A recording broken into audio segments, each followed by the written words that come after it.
Hello friends, कैसे हैं? आशा करता हूँ बहुत अच्छे होंगे। और आज हम लोग करने वाले हैं आरआरबी ग्रुप डी। ठीक है, आरआरबी ग्रुप डी का जो है किस तरीके से जो आप लोगों के एग्जाम हॉल में पेपर आता है, सेम टू सेम उसी तरीके से हमने यहाँ पे सिंपल मॉडल पेपर बना दिया है। और इससे जो है अलग आपको एग्जाम हॉल में एक भी प्रश्न देखने को नहीं मिलेगा। ठीक है, डिट्टो प्रश्न आपको सेम टू सेम इसी तरीके से मिलेगा। और जिस तरीके से आपके एग्जाम हॉल में जैसे साइंस के 25 प्रश्न देखने को मिलेगा, तो यहाँ पे भी 25 प्रश्न मिलेगा। रीजनिंग के जो है 30 प्रश्न आपके एग्जाम हॉल में, तो यहाँ पे भी 30। और जीके के 20 प्रश्न आपके एग्जाम हॉल में पूछेगा, तो यहाँ पे भी 20 मैंने रखा हुआ है। और बचा हुआ आपके कौन है? तो बचा हुआ मैथ का प्रश्न आपके 25, तो 25 यहाँ पे मैथ के प्रश्न भी देखने को मिलेंगे। तो डिट्टो जो है सिंपल पेपर जिस तरीके से आपके एग्जाम हॉल में प्रश्न पूछे जाते हैं, वैसा मैंने जो है यहाँ पे पेपर बनाया हुआ है। और आप देख सकते हैं कि किस तरीके से आपके एग्जाम हॉल में प्रश्न पूछे जाते हैं। ठीक है, तो चलिएगा यहाँ पे जो है हम लोग ज़्यादा टाइम नहीं लेंगे। और जो भी मेरे दोस्त इस क्लास को लाइक नहीं किए हैं, तो प्लीज़ आप लोगों से रिक्वेस्ट है कि इस वीडियो को लाइक कर दीजिएगा, क्योंकि इस क्लास को बनाने में बहुत ज़्यादा मेहनत लगा हुआ है। ठीक है, क्योंकि हर एक सब्जेक्ट से जो है आपके प्रश्नों को मैंने चुन चुन के रखा हुआ है, जो आपके एग्जाम हॉल में 100% चांस है आने का। ठीक है, तो बेहतर तरीके से बताने की कोशिश करेंगे। पहले जो है साइंस के प्रश्नों को सॉल्व करते हैं। कह रहा है कि वर्षा की बूंदे की जो है गोलाकार आकृति किसके कारण होती है? जो वर्षा की बूंदे होती हैं वो गोलाकार होती हैं क्यों? ये पूछा गया है। तो आपका उत्तर आएगा पृष्ठीय तनाव के कारण होता है, ऑप्शन नंबर सी। नेक्स्ट प्रश्न देखिएगा, आप लोगों के सामने आ चुका है। क्या कह रहा है आपका अगला प्रश्न? आपका अगला प्रश्न कह रहा है स्कॉर्बिक रोग किसकी कमी से होता है? अब ये बताइएगा, बहुत बार एग्जाम हॉल में पूछा गया है, वीवीआई प्रश्न है, नोट कर लीजिएगा। ठीक है, जो भी प्रश्न आपके जो है एग्जाम हॉल में काफी बार पूछे गए हैं, वो आपको याद रखना है। तो इसको जो है आप लोगों को विटामिन सी को जो है स्कॉर्बिक रोग के नाम से जाना जाता है। तो ऑप्शन नंबर जो है सी आपको याद रखना है। सी की कमी से स्कॉर्बिक रोग होता है। ऑप्शन नंबर तीसरा क्वेश्चन देखिए। देखिए, साइंस के 25 क्वेश्चन जिस तरीके से आपके एग्जाम हॉल में पूछे गए हैं, ठीक है, सेम टू सेम मैंने उसी तरीके के प्रश्नों को रखा हुआ है। तो आप लोग अच्छे तरीके से कोशिश करेंगे कि ये टेस्ट हो रहा है। ठीक है, और अगर आपने इन सारे प्रश्नों को आपने उत्तर दे दिया, तो बहुत बेहतर आपका जो है यहाँ पे तैयारी माना जाएगा। तो आपको कोशिश करना है कि इस टेस्ट में, जैसे तीसरा प्रश्न है, तो तीसरे का उत्तर बताइए, ए हो रहा है कि बी हो रहा है कि सी हो रहा है कि डी हो रहा है। इस तरीके से कमेंट बॉक्स में आपको हर एक प्रश्न के उत्तर देना है जो आपको आ रहा है। ठीक है, जो भी आए, गलत हो सही हो उससे मतलब नहीं है, आपने कोशिश तो किया। कोशिश करना बहुत बड़ी बात है। ठीक है, तो कोशिश कीजिए हर एक प्रश्न का उत्तर देने के लिए। अभी इसके बाद से जो है आपके रीजनिंग, जीके, जीएस और मैथ भी है। मानव शरीर का जो है सामान्य तापमान कितना होता है? तो ये मैंने पहले भी बताया हुआ है क्लास में कि बहुत इंपॉर्टेंट है। तो ये आपका कितना होता है? 37 डिग्री सेल्सियस जो है आपको याद रखना है। नेक्स्ट प्रश्न कह रहा है आप लोगों के सामने यहाँ पे कि रक्त का लाल रंग किसके कारण होता है? जो हम लोगों का रक्त होता है, खून होता है, वो लाल होता है, किसके कारण होता है?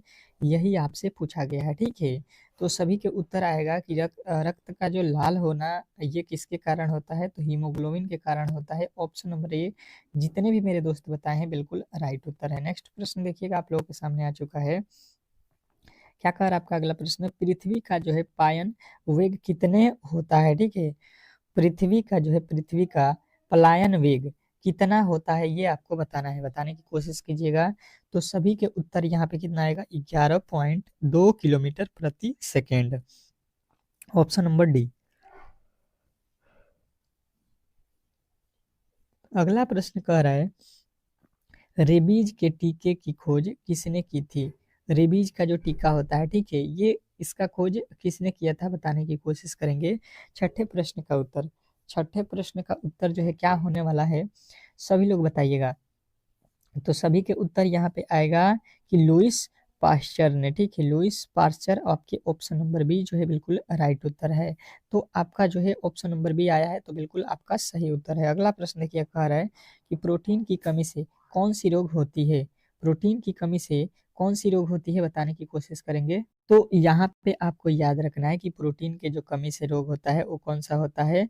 मोरास्मास और जो है क्वासी यारक। तो ये दोनों ही रोग होते हैं, यानी ऑप्शन नंबर सी के साथ जाएंगे, दोनों ही उपयुक्त में से दोनों ही। ठीक है, अगला प्रश्न देखिए, कह रहा है यहाँ पे कि सूर्य में कौन सा जो है तत्व सर्वाधिक होता है। सूर्य जो होता है उसमें सबसे ज्यादा मात्रा में कौन सा तत्व है, ये आपसे पूछा गया है। और एक बात बता दूं कि इस क्लास का जो है पीडीएफ यदि आप लेना चाहते हैं, टोटल जो है 100 क्वेश्चन होगा इस क्लास में। ठीक है, जिस तरीके से आपके पेपर आते हैं, तो आप ये 100 क्वेश्चनों को लेना चाहते हैं तो आपको जो है फ्री में जो है ये पीडीएफ मिलता है। ठीक है, और फ्री में ये कहाँ पे मिलेगा, तो इस क्लास जो आप देख रहे हैं इसके डिस्क्रिप्शन में लिंक दिया गया होगा व्हाट्सएप ग्रुप का। ठीक है, तो उस ग्रुप को जाइए, ज्वाइन कीजिए। ठीक है, और आपको डेली ही क्लास के जो है मैं पीडीएफ दे देता हूँ ताकि आप लोग रिवीजन कर सके।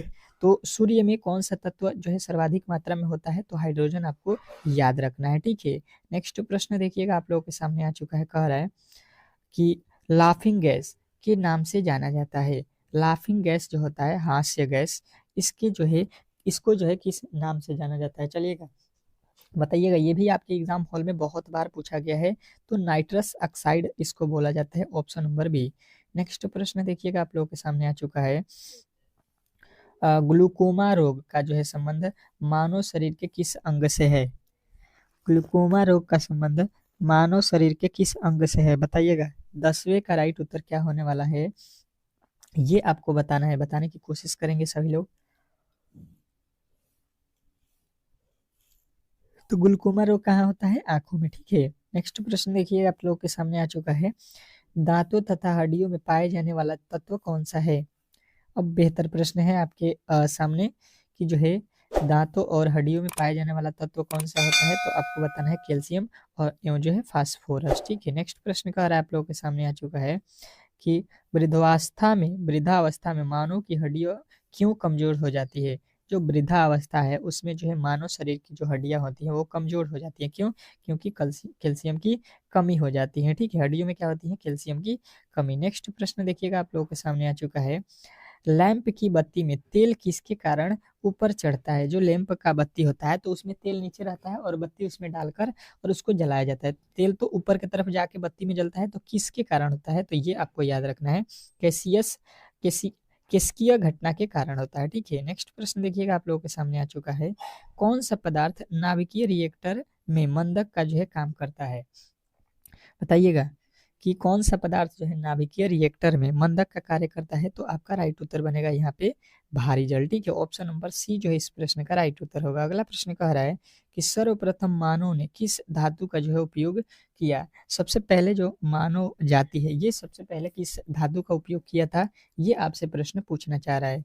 तो आपका जो उत्तर बनेगा, ये कौन से धातु का उपयोग किया था, तो तांबे धातु का, ऑप्शन नंबर बी बिल्कुल आपका राइट उत्तर होगा। ठीक है, तो आशा करता हूँ कि ये आप लोग बेहतर तरीके से याद भी करते चलते होंगे, और जिनको भी जो प्रश्न नहीं याद है, ठीक है, उसको नोट नोट जो है जरूर करना है। ठीक है, नोट कहीं पे भी आपको कर लेना है, इसीलिए तो मैंने आपको पीडीएफ भी दिया हुआ है। ठीक है, रिवीजन के लिए, और आपको नोट भी कर लेना है ताकि बेहतर आपका जो है तैयारी रहे। अगला कह रहा है, कौन विद्युत का सबसे अच्छा चालक है।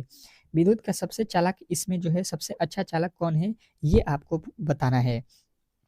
तो आपको हमेशा याद रखना है, चांदी जो है विद्युत का सबसे अच्छा चालक होता है, ये कई बार आपके एग्जाम हॉल में प्रश्न पूछा गया है। ठीक है, नेक्स्ट प्रश्न, अगला प्रश्न देखिए, कह रहा है आप लोगों के सामने कि सोडियम धातु को किसमें डुबो कर दिया जाता है, मतलब डुबो कर रखा जाता है, ये प्रश्न है आपके सामने। सोडियम धातु को किसमें डुबो कर रखा जाता है, तो आपके राइट उत्तर बनेगा कि ये जो है किरोसिन तेल में डुबो कर रखा जाता है, नहीं तो ये हवा के साथ रिएक्शन करके जल जाएगा। ठीक है, ये भी आपको ध्यान रखना है। अगला प्रश्न कह रहा है कि सूर्य पर ऊर्जा का निर्माण होता है, सूर्य पर जो है ऊर्जा का निर्माण कैसे होता है, ये आपको बताना है। तो सूर्य पर जो है ऊर्जा का निर्माण आपसे जब भी पूछा जाए तो आपको भी बताना है, नाभिकीय संलयन द्वारा होता है। ठीक है, ऑप्शन नंबर यानी कि बी बिल्कुल राइट उत्तर है, अगर आपने बताया हो तो। ठीक है, नेक्स्ट प्रश्न देखिए, आप लोगों के सामने आ चुका है कि दूध प्रोटीन को पचाने वाला जो है एंजाइम कौन है। दूध प्रोटीन के एंजाइम को जो है पचाने वाला तत्व, एंजाइम कौन है, सॉरी, दूध प्रोटीन को पचाने वाला एंजाइम का नाम बताना है। तो आपका राइट उत्तर क्या बनेगा, ये होता है रेनिन। ठीक है, रेनिन जो है आपके राइट उत्तर होगा। नेक्स्ट प्रश्न, अगला प्रश्न क्या कह रहा है आपके सामने कि जो है यहाँ पे देखिएगा, मानव शरीर में पाचन का अधिकांश भाग किस अंग में जो है संपन्न होता है? तो ये जो है आपके किस अंग में संपन्न होता है? छोटी आंत में। ऑप्शन नंबर सी जो है इस प्रश्न का राइट उत्तर होगा। अगला प्रश्न कह रहा है कि एक बैरल में कितने लीटर होते हैं? एक बैरल जो होता है वो कितने लीटर के बराबर होता है? ये प्रश्न आपसे पूछा गया है। तो याद रखिएगा कि एक बैरल बराबर 159 लीटर होता है। Option number A. नेक्स्ट प्रश्न देखिएगा आप लोगों के सामने आ चुका है। कह रहा है कि पित्त जमा कहाँ होता है? पित्त जो है ये कहाँ पे जमा होता है? अब बताइएगा 22 नंबर प्रश्न का सही उत्तर क्या होने वाला है? तो पित्त जो है पित्ताशय में जमा होता है। Option number A. अगला प्रश्न कह रहा है कि लार के पाचन में सहायक होता है। लार जो होता है उसके पाचन में सहायक होता है। कौन सहायक होता है ये आपको बताना है।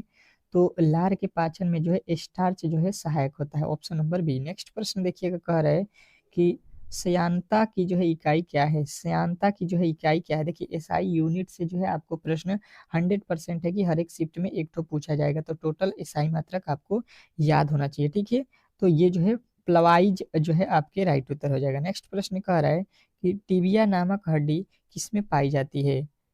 टिबिया नामक हड्डी जो है किसमें पाई जाती है? तो आपके उत्तर बनेगा यहाँ पे टांग में। ठीक है, ये कहाँ पे होती है? टांग में। ऑप्शन नंबर सी बिल्कुल आपका राइट उत्तर हो जाएगा। अब चलते हैं हम लोग यहाँ पे अगले सब्जेक्ट की ओर। यहाँ पे जो है आपने 25 ठो अपना साइंस के प्रश्न को कंप्लीट किया और बताइएगा कि आपने साइंस में कितने प्रश्नों को सॉल्व किया है। ठीक है, ताकि आप लोग इस तरीके से करेंगे तो आपका जो है यहाँ पे पता चलेगा कि कितने लेवल के आपने तैयारी किया हुआ है। ठीक है, अब चलते हैं अगला प्रश्न आपके सामने। देखिएगा यहाँ पे रीजनिंग का आ चुका है। ठीक है, और रीजनिंग आपको मालूम ही है बहुत इंपॉर्टेंट है। सबसे अधिक नंबर का रीजनिंग ही है, 30 नंबर का। ठीक है, 30 क्वेश्चन 30 नंबर का। तो ये आपको स्ट्रॉन्ग करना है आपको रीजनिंग। ठीक है, और बेहतर स्कोर करना है। यदि आप चाहते हैं कि रीजनिंग में 30 में 30 करें तो डेली क्लास को ज्वाइन कीजिए। ठीक है, डेली क्लास ज्वाइन कीजिएगा तो इससे एक भी प्रश्न बाहर भी नहीं पूछा जाएगा। पहला प्रश्न देखिए कह रहा है कि यदि किसी जो है निश्चित कुट भाषा में पटना को जो है ये लिखा जाता है, गोवा को जो है ये लिखा जाता है, तो इसी कुट भाषा में रांची को जो है क्या लिखा जाएगा? तो देखिएगा अगर हम देखेंगे तो सबसे पहले यहाँ पे पटना को चेक करना पड़ेगा कि 260 किस तरीके से लिखा है। ठीक है, तो यहाँ पे लिख लेते हैं PATNA लिखा है। ठीक है, पी का कोड होता है 16, ए का कोड होता है 1, टी का कोड होता है 20, एन का कोड होता है 14, ए का कोड होता है 1। हो गया, सबका प्लेस वैल्यू रख दिया मैंने। अब जोड़ देते हैं। ठीक है, तो 16 और जो है यहाँ पे 14 कितना होगा? 30। 30 20 50 1 51 51 1 52 हो गया। ठीक है, अब जो है 52 में क्या करेंगे कि यहाँ पे 260 हो तो यहाँ पे देखिए अंकों को यहाँ पे काउंट करते हैं तो 5 ठो अंक है पटना में। ठीक है, तो 5 से गुणा कर देंगे। पटना में 5 अक्षर लिखे गए हैं इसलिए 5 से गुणा करेंगे। ये 0 हो जाएगा, 5 5 25 1 26 हो गया। बिल्कुल आपका जो है यहाँ पे दिया गया है। अब जो है देखिए उसी प्रकार गोवा लिखा गया है। ठीक है, तो गोवा में भी चेक कर लेते हैं। जी का होता है 7, ओ का होता है 15, ए का होता है 1। ये 7 22 1 23 हो गया। ठीक है, और 23 में कितने अक्षर से गुणा करेंगे? यहाँ पे देखिए गोवा में 3 अक्षर है तो 3 से, तो 23 तिया 69 बिल्कुल आपको यहाँ पे दिख रहा होगा। ठीक है, तो लॉजिक जो है आपको पता चल गया। तो सेम टू सेम वही लॉजिक रांची में लगा देना है, RANCHI। ठीक है, तो अब देखिए यहाँ पे क्या बनेगा। आर का कोड 18, ए का कोड 1, एन का कोड 14 और सी का कोड 3, एच का कोड 8 और जो है आई का कोड 9 हो गया। जोड़ लीजिए, 9 8 17, 17 3 20, 20 14 34, 34 1 35, 35 18, 35 18 कितना हो जाएगा? तो 8 5 13 के 3 हो जाएगा, 3 4 5 हो गया। ठीक है, 53 हो गया। अब 53 में कितने अक्षर से गुणा करना है? यहाँ पे देखिए 2 2 4 2 6 से गुणा करना है तो 36 18 के 8 हो गया। और यहाँ पे जो है इकाई का अंक 8 आना चाहिए। ठीक है, तो यानी कि आ जाएगा 318। बिल्कुल आपका राइट उत्तर ऑप्शन नंबर डी। तो आशा करता हूँ कि ये प्रश्न भी आपको बेहतर तरीके से समझ में आ गया होगा। नेक्स्ट प्रश्न की ओर चलते हैं और अगला प्रश्न आपके सामने है। क्या कह रहा है आपका अगला प्रश्न?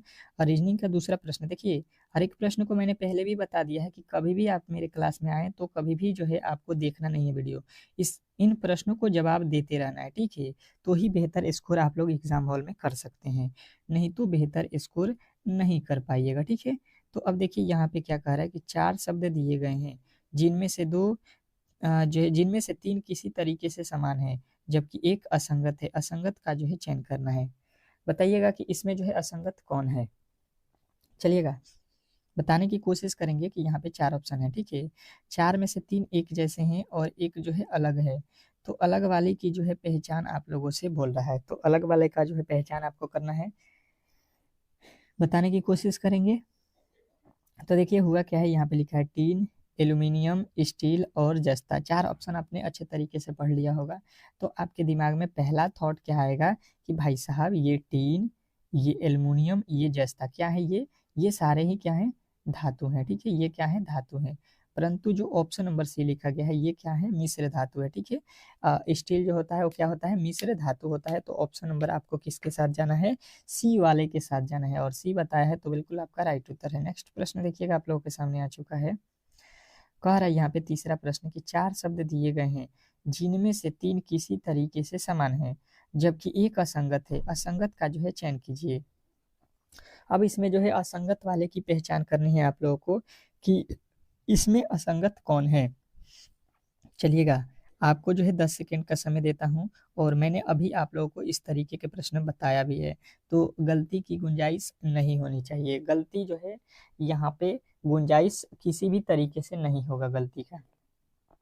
तो हम इस प्रश्न को किस तरीके से सॉल्व करते हैं, यहाँ पे आ जाइए और समझ लीजिए क्या करना है। यहाँ पे पहले ये समझिए, अगर आप देखिएगा 18 से 81 लिखा है तो हम क्या करते हैं कि 18 का आधा कर देते हैं, ठीक है। 18 में 2 से भाग दे देंगे, कितना आएगा, 9 आ जाएगा, ठीक है। और 9 का वर्ग कर देते हैं तो 9 9 81 लिखा हुआ है।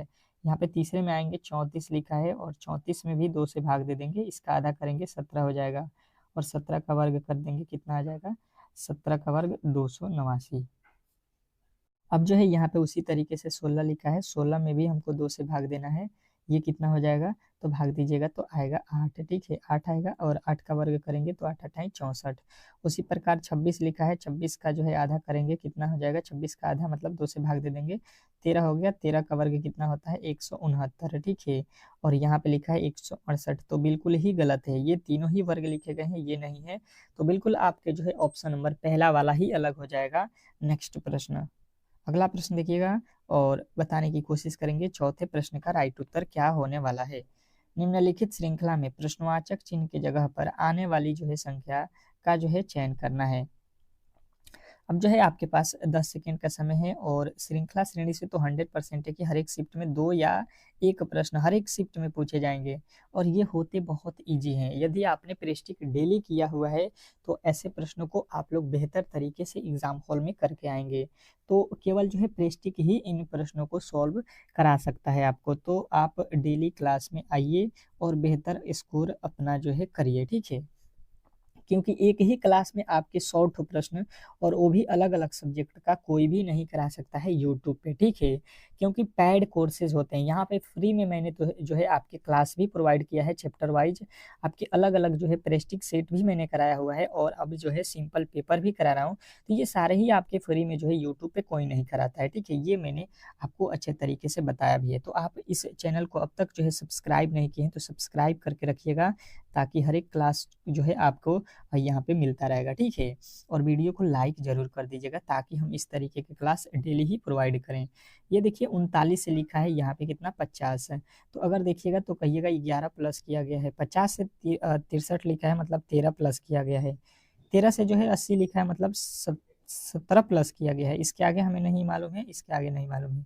इसके आगे देखेंगे तो ये कितना प्लस किया गया है, तो ये हो जाएगा आपका 11 में से 2 जाएगा 9, और यहाँ पे हो जाएगा आपका कितना, 2 29, और यहाँ पे देखेंगे तो ये 31 किया गया है। अगर आप देखिएगा तो ये जो है लगातार विषम संख्याएं लिखा गया है, ठीक है।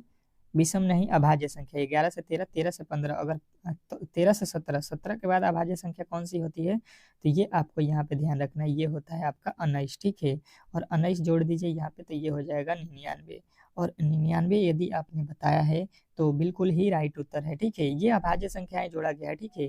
देखिए 11 के बाद 13 जोड़ा, 13 के बाद यहाँ पे 15 जोड़ना चाहिए, लेकिन 17 है, क्योंकि 15 अभाज्य संख्या नहीं है। तो हम भी अभाज्य संख्या 19 जोड़ेंगे 17 के बाद से। तो ऑप्शन नंबर आपका सी जो है इस प्रश्न का राइट उत्तर होगा। नेक्स्ट प्रश्न, अगला प्रश्न देखिएगा आप लोगों के सामने आ चुका है कि दिए गए पैटर्न का ध्यान पूर्वक अध्ययन करें और उस संख्या को चुने जो प्रश्नवाचक चिन्ह को जो है प्रतिस्थापित करती है। अब चलिएगा बताने की कोशिश करेंगे सभी लोग कि जो है इस प्रश्न का सही उत्तर क्या होने वाला है। 5वें प्रश्न का उत्तर सभी लोगों का देना है। अब देखिएगा, ऐसे प्रश्नों को जो है आपको बेहतर तरीके से सॉल्व करना आना चाहिए, क्योंकि ऐसे ही प्रश्न आपके एग्जाम हॉल में जो है थोड़े से जो है यहाँ पे आपको प्रॉब्लम क्रिएट करते हैं। तो मैंने आपको इस तरीके के प्रश्नों को क्या किया है कि आप जितने भी लॉजिक जानते हैं, जोड़िए, घटाइए, गुणा कीजिए, भाग कीजिए और बड़ी संख्या लाने की कोशिश कीजिए। जैसे यहाँ पे 116 है, तो यहाँ पे क्या दिया है, 7 और 3। तो 7 और 3 को हम पहले जोड़ देते हैं, तो ये कितना होता है, 7 3 10 हो गया, ठीक है। और 10 से हमको 100 पे जाना है, तो 10 का वर्ग करेंगे, 10 दहा के 100 हो जाएगा। परंतु यहाँ पे लिखा है 116, तो इसमें और 16 जोड़ देते हैं, तो ये हो जाएगा 116। बिल्कुल आपको बात जो है समझ में आ रहा होगा। अब जो है वही लॉजिक यहाँ पे भी होना चाहिए। क्या लिखा है, 8 प्लस लिखा है 4, तो 8 4 जोड़ेंगे 12 हो जाएगा, और 12 का वर्ग करेंगे तो 12 का वर्ग कितना होता है, 144। और 144 देखिए, यहाँ पे वर्ग करने के बाद कितना जोड़ा गया है, 16, तो यहाँ पे भी 16 जोड़ेंगे, तो 6 4 10 हो जाएगा, और 5 1 6 हो जाएगा, 160 हो जाएगा, जो कि यहाँ पे लिखा गया। अब सेम टू सेम वही 13 लिखा हुआ है और 2 लिखा हुआ है, तो 13 2 कितना होता है, 15 हो जाएगा, और 15 का जो है वर्ग करेंगे तो ये हो जाएगा 15 का 225, और 225 में जो है 16 जोड़ देंगे तो ये कितना हो जाएगा, 6 5 11 के 1, और ये जो है 3 और 1 4 हो जाएगा, और ये हो जाएगा 241। 241 जो है आपके बिल्कुल राइट उत्तर हो जाएगा, ऑप्शन नंबर डी। तो आशा करता हूँ ये प्रश्न भी आपको अच्छे तरीके से आ गया होगा। अब जो है आप लोग इस तरीके के प्रश्नों को सॉल्व कर सकते हैं, ठीक है। D2 प्रश्न आपके इसी पैटर्न पर जो है पेपर आपके एग्जाम हॉल में बनाया जाता है। तो आपने इस तरीके के सिंपल पेपर को तैयार कर लिया, तो 100% है कि एग्जाम हॉल में आप लोग फोड़ के आइएगा प्रश्नों को, ठीक है। अब जो है ब्लड रिलेशन का प्रश्न आपके सामने है, 6ठा नंबर कह रहा है कि एक्स और वाई बहन है, ठीक है। अच्छा जी, जो बोला जाए उतना ही हमको करना है। एक्स और वाई बहन है, ठीक है। एक्स और वाई बहन है, यहाँ पे बहन मतलब माइनस लगा दीजिएगा चिन्ह। वाई जो है एम का पुत्री है। वाई कौन है, एम की पुत्री है। अच्छा, ये जो वाई है ये एम की पुत्री है, पुत्री मतलब बेटी है, ठीक है। इसकी बेटी है एम की, कोई दिक्कत नहीं है। अब कह रहा है एम जो है पी की माँ है। एम कौन है, पी की माँ। अब देखिए, ये एम जो है माँ है, किसकी माँ है, तो ये इसका एक और लड़का होगा या लड़की होगा, पी। पी की माँ है, तो यहाँ पे पी हो गया, यानी ये लड़का हो या लड़की हो, ये तो दोनों भाई बहन है, तो इसके भी ये भाई बहन है क्योंकि इसकी माँ है ये। अब कह रहा है कि पी जो है वाई का भाई है, तो पी तो वाई का भाई है, ये तो भाई है, बिल्कुल सही है। पी जो है वाई का भाई है, मतलब ये प्लस रहेगा। अब इसका जेंडर मालूम चल के आप कह रहे हैं यहाँ पे कि टी जो है एक्स की माँ का भाई है। टी जो है एक्स की माँ का, ये एक्स है, इसकी माँ कौन है, ये है एम। और इसका भाई कौन है, यहाँ पे भाई इसको बता रहा है यहाँ पे कि इसका भाई जो है कौन है, टी है, ठीक है। इसका भाई कौन है, टी है, यहाँ पे टी भाई है तो प्लस रखिए। अब बोल रहा है यहाँ पे कि टी का एम से क्या संबंध है, मतलब एम का जो है टी कौन लगता है, एम देख लीजिए यहाँ पे है, और इसका टी कौन लग रहा है, तो यहाँ पे टी जो है एम का क्या लग रहा है, भाई लग रहा है। एम का टी कौन है, भाई है, तो बिल्कुल आपका right Uttar option number A के साथ ये एम है, इसकी भाई कौन है, टी है। तो इस तरीके से इस प्रश्न को बनाना था। आशा करता हूँ कि आपने इस प्रश्न को बेहतर तरीके से समझ लिया होगा। नेक्स्ट प्रश्न देखिएगा, आप लोगों के सामने आ चुका है कि दी गई जो है श्रेणियों के बीच सर्वश्रेष्ठ संबंध को जो है दर्शाने वाले वेन आरेख का जो है चयन करना है। अब वेन आरेख आपको बताना है किसके किसके बीच में, तो ग्रामवासी, गरीब व्यक्ति और पुरुष के बीच में। और मैंने वेन डायग्राम के प्रश्न आपको बहुत अच्छे तरीके से डेली ही क्लास में बताया हुआ है। तो 10 सेकंड तो बहुत ज़्यादा वेन डायग्राम के प्रश्न के लिए हो जाते हैं। तो अब तक जो भी मेरे दोस्त जो है पहले से क्लास कर रहे होंगे वो तो बता दिए होंगे इसका उत्तर। अब देखिए, जो नहीं डेली क्लास कर रहे हैं उनके लिए ये ग्रामवासी होगा, ठीक है। और यहाँ पे गरीब व्यक्ति, तो देखिए सभी ग्रामवासी गरीब नहीं होते हैं, लेकिन कुछ गांव के व्यक्ति क्या होते हैं, गरीब होते हैं, तो इस तरीके से हो जाएगा। और पुरुष, तो देखिए कुछ ग्रामवासी और कुछ गरीब पुरुष ये होते हैं, ठीक है। मतलब गरीब भी कुछ क्या होते हैं, पुरुष होते हैं, और कुछ जो है यहाँ पे ग्रामवासी भी क्या होते हैं, पुरुष होते हैं। गांव में रहने वाले सभी महिलाएं तो नहीं होंगी, पुरुष भी होते हैं, तो कुछ पुरुष रहेंगे और कुछ यहाँ पे कुछ कुछ का नियम लगेगा, यानी ऑप्शन नंबर सी आपका बिल्कुल राइट उत्तर होगा। नेक्स्ट प्रश्न देखिएगा, आप लोगों के सामने आ चुका है। ये जो है कथन और निष्कर्ष के प्रश्न हैं। कह रहा है कथन कि सभी माल राजा हैं।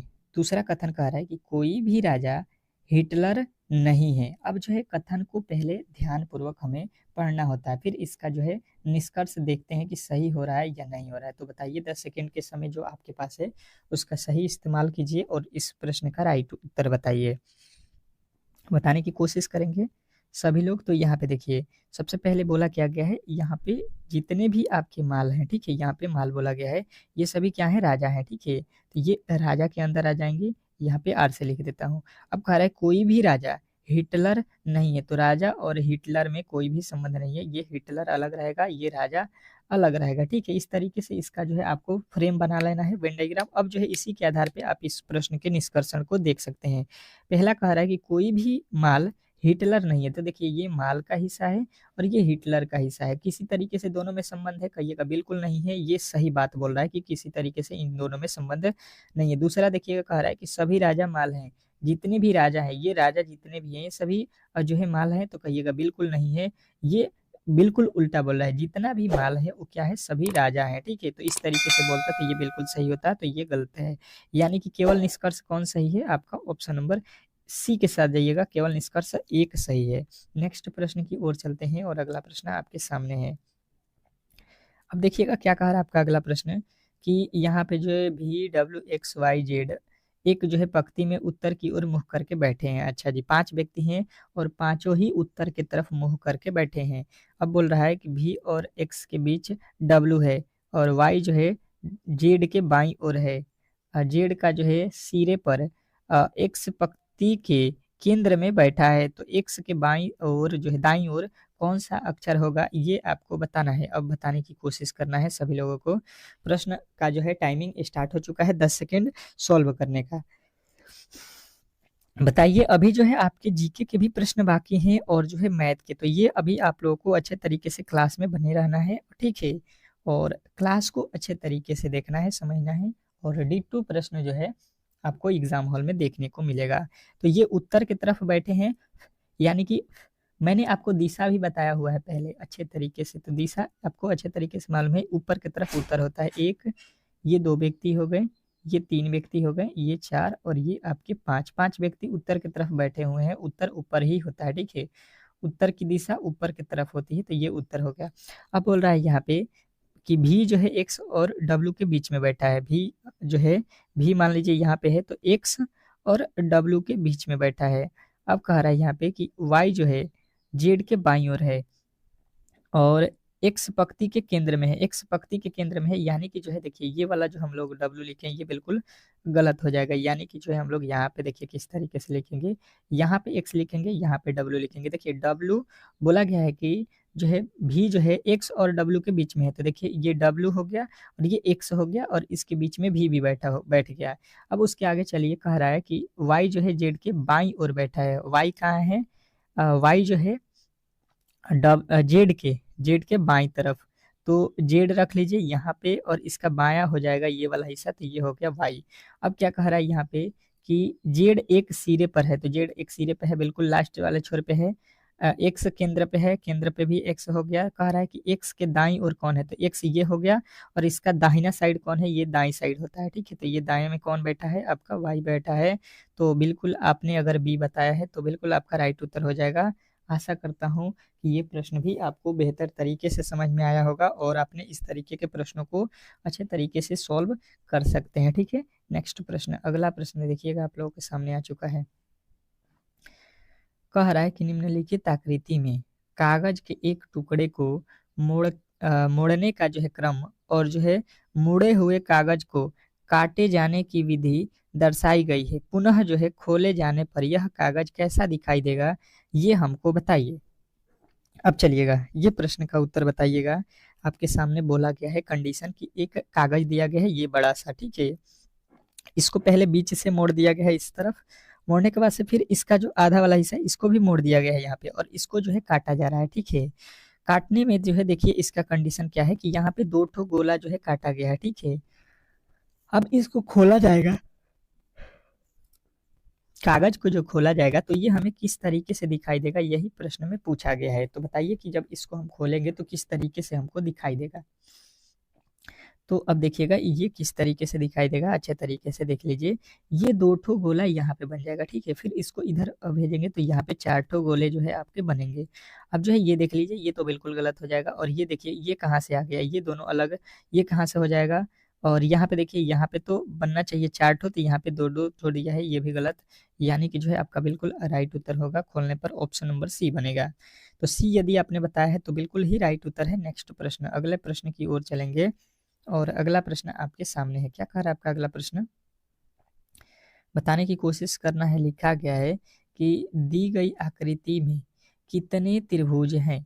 अब जो है फिगर काउंटिंग के प्रश्न आ चुके हैं और मैंने बताइए कि क्लास में आपको बताया है या नहीं। यही आपको बताना है कि मैंने इस तरीके के प्रश्न आपको क्लास में कराया है या नहीं कराया है। अच्छे तरीके से बताना है आपको, क्योंकि मैंने इस तरीके के प्रश्न आपको बहुत अच्छे तरीके से कराया हुआ है, ठीक है। तो गलती की गुंजाइश नहीं होनी चाहिए, ठीक है। गलती कभी भी नहीं करना है प्रश्न को, क्योंकि निगेटिव मार्किंग भी आपको मालूम होगा अच्छे तरीके से। तो अब देखिए इसको काउंट कर लेते हैं। देखिए पहले इस वाले बॉक्स को काउंट कीजिए, मैंने आपको अच्छे तरीके से याद होगा तो क्या पढ़ाया था। यहाँ पे काउंट कीजिए, एक त्रिभुज, ये दूसरा, ये तीसरा और ये चौथा, 4 त्रिभुज हो गया। तो 4 का 2 गुना कर देंगे तो हमें मिलेगा 8 त्रिभुज। उसी प्रकार इधर भी हम बनाएंगे, इधर तो हमारे जो है टोटल त्रिभुज इसमें भी कितने मिलेंगे, 8। यानी 8 और 8 को जोड़ देते हैं तो ये हो गए 16। कितने त्रिभुज हो गए, 16। अब देखिएगा 16 तो त्रिभुज आपने काउंट कर लिया। 16 के बाद और भी त्रिभुज है, कहिएगा बिल्कुल है। देखिए ये 16 के बाद इसमें इन दोनों से मिला के एक त्रिभुज ये और एक त्रिभुज ये, यानी कि 2 ठो और बन गया। तो 16 में 2 जोड़ देंगे, ये हमें हो जाएगा 18। और 18 के बाद देखिए ये वाला एक त्रिभुज का हिस्सा, ये वाला 18 के बाद एक और जोड़ दीजिए, ये हो जाएगा आपका 19, ठीक है। तो 19 इस प्रश्न का राइट उत्तर होगा, ऑप्शन नंबर आपका सी। सी जो है इस प्रश्न का 100% सही उत्तर होगा। आशा करता हूँ कि ये प्रश्न भी आपको बेहतर तरीके से समझ में आ गया होगा। नेक्स्ट प्रश्न की ओर चलते हैं और अगला प्रश्न आपके सामने है। देखिएगा हर एक टाइप के मैंने प्रश्न रखा हुआ है जिस तरीके से आपके एग्जाम हॉल में पूछे जाते हैं। तो घबराने की कोशिश किसी भी तरीके से नहीं करना है। अगर नहीं आ रहा है तो आप अच्छे तरीके से समझिए, ताकि इस तरीके से ही प्रश्न आपके एग्जाम हॉल में जब पूछेगा तो आप सॉल्व कर सकते हैं। कह रहा है कि दी गई आकृति के सही दर्पण प्रतिबिंब का चयन करें। दर्पण प्रतिबिंब से आपके एग्जाम हॉल में एक ठो प्रश्न हर एक शिफ्ट में देता है, ठीक है। तो बताइए जो यहाँ पे आपको दिखाई दे रहा है, इसका जो है यहाँ पे क्या दर्पण प्रतिबिंब बनेगा। इस तरीके से इसका यहाँ पे दर्पण प्रतिबिंब लगा हुआ है। बताने की कोशिश करेंगे सभी लोग, सभी लोग बताएंगे इस प्रश्न का सही उत्तर क्या होने वाला है। तो देखिए ये जो हिस्सा है, ठीक है, इसको अगर केवल पकड़िएगा तो भी इसका उत्तर बता दीजिएगा। जब इसका जो है इधर जब हम वेन डायग्राम बनाएंगे तो प्रतिबिंब देखेंगे तो ये तो ऊपर जाएगा नहीं। इसमें क्या होता है, दर्पण में क्या होता है कि जो लेफ्ट होता है वो राइट में हो जाता है, जो राइट होता है वो लेफ्ट में। तो ये ऊपर लिखा है, बिल्कुल गलत हो जाएगा। और देखिए ये जहाँ पे है सेम टू सेम वहीं पे ये भी यहाँ पे रखा हुआ है, तो ये भी गलत हो जाएगा। केवल जो है लेफ्ट का राइट कहाँ पे गया है, ऑप्शन नंबर ए में, ठीक ठीक है। यहाँ पे के को भी चेक कर सकते हैं कि इस तरीके से हो जाएगा, ओ इस तरीके से हो जाएगा, एम इस तरीके से, आई इस तरीके से हो जाएगा। तो ये भी आपको बिल्कुल यहाँ पे ऑप्शन नंबर ए में दिख रहा है। तो ए इस प्रश्न का 100% सही उत्तर हो जाएगा। अब चलते हैं अगले प्रश्न की ओर और अगला प्रश्न आपको अच्छे तरीके से आना चाहिए, ठीक है। सभी लोगों के जवाब अच्छे तरीके से आने चाहिए। देखिएगा ये तो सभी के बन जाएंगे। लिखा गया है कि दी गई सीट को मोड़कर एक घन बनाया जाता है। इस प्रकार बनाए गए घन में एल अक्षर वाले फलक के विपरीत फलक पर कौन से अक्षर होंगे। अब बताइएगा कि एल के विपरीत पे कौन से अक्षर आएंगे, और मैंने तो आपको अच्छे तरीके से ऐसे क्लास में प्रश्न बताया हुआ हो। तो बताइए, चलिएगा बताने की कोशिश कीजिएगा सभी लोग। जो भी मेरे दोस्त देख रहे हैं, पास से रिलेटेड प्रश्न मैंने आपको अच्छे तरीके से बताया हुआ है। तो अब देखिए इसको किस तरीके से सॉल्व करेंगे। पहले इस बॉक्स को देख लीजिए और यहाँ से अपोजिट निकालने के तरीका मैंने किस तरीके से बताया है कि जो भी आपके बॉक्स सटे हुए हैं वो कभी भी अपोजिट नहीं होंगे। तो अगर आपसे कोई पूछेगा कि ये आर का अपोजिट क्या है, तो यहाँ पे चले आएंगे एक बॉक्स छोड़ के। तो आर का अपोजिट आपसे कोई पूछेगा तो आपको बताना है एस। आर का अपोजिट क्या हो जाएगा, एस।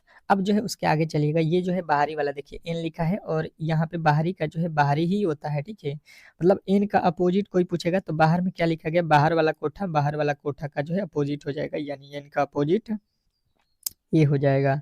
अब जो है इसके आगे चलिएगा तो बचा हुआ क्या है, यहाँ पे क्यूब, क्यूब का अब अपोजिट एल हो जाएगा, क्यूब का अपोजिट एल है। तो आपसे पूछा किसका क्या है, ये देखिए ये जो है पूछ रहा है कि भाई साहब एल का अपोजिट क्या है, तो देख लीजिए एल का अपोजिट यहाँ पे निकाल दिए हैं हम लोगों ने, क्यूब होता है। तो यहाँ पे जो है क्यूब आपके बिल्कुल right Uttar option number A में दिया गया है, तो ए ही इस प्रश्न का 100% सही उत्तर होगा। आशा करता हूँ कि ये प्रश्न भी आपको बेहतर तरीके से समझ में आ गया होगा। नेक्स्ट प्रश्न की ओर चलेंगे और अगला प्रश्न आपके सामने है। क्या कह रहा है आपका अगला प्रश्न, बताने की कोशिश करना है सभी लोगों को कि निम्नलिखित शब्दों को एक तार्किक और जो है आर्थक क्रम में, अर्थ सार्थक क्रम में जो है आपको सर्थ मतलब सही क्रम में इसको दर्शाना है, ठीक है। सही इसका क्रम क्या होगा, आपके पास क्या है, तो पत्र है, डाकिया है, वितरण है, पत्र पेटिका है और जो है डाक खाना है। तो इसमें सबसे पहले होता क्या है ये आपको मालूम होना चाहिए, वही बोला जाता है इसमें सही क्रम। सही क्रम का मतलब ये होता है कि जो काम पहले होगा उसको पहले हम रखेंगे पहले, और जो काम सबसे अंत में करेंगे वो सबसे अंत में लिखेंगे, ठीक है। तो इस तरीके से यदि आपने समझ लिया है तो बिल्कुल इस तरीके के प्रश्नों को कभी भी आप लोग गलती नहीं कर सकते हैं। तो देखिए सबसे पहले इन चारों ही पांचों ऑप्शनों में से हम सबसे पहले क्या करते हैं, पत्र को रखते हैं, ठीक है। पहले पत्र ही लेंगे और पत्र को लेने के बाद से क्या करेंगे, इसको कहाँ पे जाएंगे, पोस्ट बॉक्स में जाएंगे। पत्र को लेके ही पोस्ट बॉक्स में जाते हैं, यानी कि पत्र पेटिका में जाते हैं, पेटिका में। उसके बाद से क्या करते हैं, तो इसको जो है डाक खाना में जो है रखते हैं, ठीक है। डाक खाना डाक खाना में हो जाएगा। डाक खाना के बाद से इसको क्या करेगा, डाकिया आएगा यहाँ पे, डाकिया यानी कि 2 हो जाएगा, और आने के बाद वो क्या करेगा, वितरण कर देगा, यानी 3। उसके बाद से वितरण सबसे लास्ट में होगा इसका। तो ऑप्शन नंबर ए में दिया गया है 1 4 5 3 2, तो यही इसका जो है सही उत्तर हो जाएगा। नेक्स्ट प्रश्न देखिएगा आप लोगों के सामने आ चुका है, और अगला प्रश्न देखिए क्या कह रहा है, निम्नलिखित समीकरण को संतुलित करने के लिए किन दो संख्याओं को आपस में बदलना चाहिए। कौन से दो संख्याएं हैं जिनको हम आपस में बदल दें तो ये जो समीकरण दिया गया है बिल्कुल सही हो जाएगा। तो चलिएगा बताने की कोशिश कीजिएगा। 10 सेकेंड जो है आपके सामने है, तो इस 10 सेकेंड को आपको गंवाना नहीं है, कतई गंवाना नहीं है। अच्छे तरीके से इसका जो है सॉल्यूशन आपको बताना है। तो देखिएगा, और इसका सॉल्यूशन हम लोग यहाँ पे करते हैं किस तरीके से। तो बोला है 36 और 48 को चेंज कर दीजिए। तो पहले यहाँ पे 36 लिखा है तो हमें अब 48 लिखना पड़ेगा, ठीक है। भागे है तो भागे 6 देना है, माइनस है तो माइनस का 15 लिखिए, गुणे 2 है तो 2 लिखिए, और प्लस है तो प्लस। अब 48 लिखा है तो यहाँ पे कितने लिखेंगे, 36 लिखेंगे। अब जो है बिल्कुल इस प्रश्न को सॉल्व कर देंगे। 6 के पहाड़े में 48 कितना मर्द में आएगा, तो 6 8 छक्का 48 हो जाएगा। यहाँ पे आ गया 8, यहाँ पे आ गया 8। इसके आगे देखिए यहाँ पे 15 दूना का 30 हो गया, और यहाँ पे प्लस का 36 हो गया। अब देखिए इसमें प्लस में कौन है, 8 और 36, 36 और 8, तो 36 8 कितना होता है, 36 और 8 44, 44 में से 30 को माइनस करेंगे तो ये हो जाएगा आपका कितना, तो ये हो जाएगा आपका 14। तो 44 में से 30 जाएगा, 14 हो जाएगा, और 14 इस प्रश्न में देखिए आपको आरएचएस में लाना था। तो ये आपने बिल्कुल सही तरीके से लाया हुआ है। किस तरीके से, तो जब हमने 36 और 48 को आपस में चेंज कर दिया तो इसका राइट उत्तर हो गया 14, और 14 ही आपको लाना था चेंज करने पे, ठीक है। तो ऑप्शन नंबर बिल्कुल ए जो है इस प्रश्न का राइट उत्तर है। नेक्स्ट प्रश्न की ओर चलते हैं, और अगला प्रश्न आपके सामने है। कह रहा है आपका अगला प्रश्न कि उस विकल्प का चयन करें जिसमें संख्याओं का जो है आपस में वही संबंध है जो नीचे दिए गए समूचे की संख्याओं के बीच का है।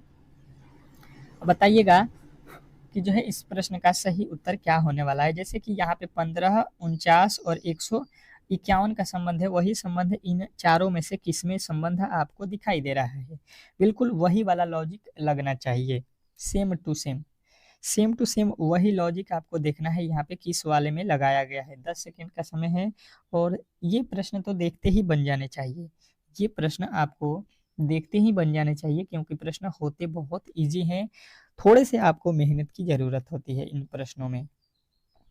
तो अब जो है इसको हम लोग किस तरीके से सॉल्व करेंगे समझने की कोशिश करते हैं। अगर देखिएगा 15 लिखा है, ठीक है, और 15 में क्या करेंगे, अगर हम लोग अब 15 में 3 से गुणा करते हैं और 4 जोड़ देते हैं तो 15 या 45, और 4 कितना हो जाएगा, ये हो जाएगा 49, जो कि यहाँ पे लिखा गया है। अब देखिए 49 को उठाता हूँ और इसमें भी 3 से गुणा करता हूँ और 4 जोड़ देता हूँ, तो 49 या 147, और 4 कितना हो जाएगा 151।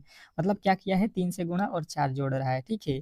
3 से गुणा कर रहा है, 4 जोड़ रहा है, तो आप भी यहाँ पे देखिए 15 ले लीजिए, 5 ले लीजिए, 5 में जो है 3 से गुणा और 4 जोड़ दीजिए, तो 5 या 15, 4 कितना होता है 19, बिल्कुल आपको यहाँ पे दिया गया है। फिर उठाइए 19 और 19 को क्या कीजिए 3 से गुणा और 4 जोड़ दीजिए, 19 या 57, 4 कितना होता है 61, तो बिल्कुल आपके राइट उत्तर बनेगा ऑप्शन नंबर ए। ये जो है इस प्रश्न का 100% सही उत्तर है, इसमें किसी तरीके के डाउट नहीं होना चाहिए। आशा करता हूँ कि आपने इस प्रश्न को अच्छे तरीके से समझ लिया होगा और बहुत सारे मेरे मित्र जो हैं इस प्रश्न को सही उत्तर भी बताए होंगे। नेक्स्ट प्रश्न की ओर चलेंगे और अगला प्रश्न आपके सामने है। क्या कह रहा है आपका अगला प्रश्न? कह रहा है कि उस जिस तरीके से चीन का संबंध जो है युआन से है, उसी तरह से जापान का संबंध जो है यहाँ पे हम लोगों को बताना है। अब बताइएगा, ये एनालॉजी का प्रश्न होता है, ठीक है, एनालॉजी का प्रश्न होता है। मैंने आपको बताया भी था कि आपके हर एक देश के मुद्रा कौन है, राजधानी कौन है, ये आपको याद होना चाहिए। इससे ज़्यादातर एनालॉजी में प्रश्न पूछता है। तो देखिए आपको याद रखना है कि चीन जो है, चीन का मुद्रा क्या है, युआन है। चीन जो है देश, उसका मुद्रा क्या है, युआन। जिस तरीके से हम लोग का भारत है इसमें रुपया चलता है, तो उसी तरीके से चीन में मुद्रा क्या चलता है, युआन। तो जापान में जो है हमसे पूछा गया है, ठीक है, तो जापान देश की मुद्रा जो है आपको याद रखना है येन होता है।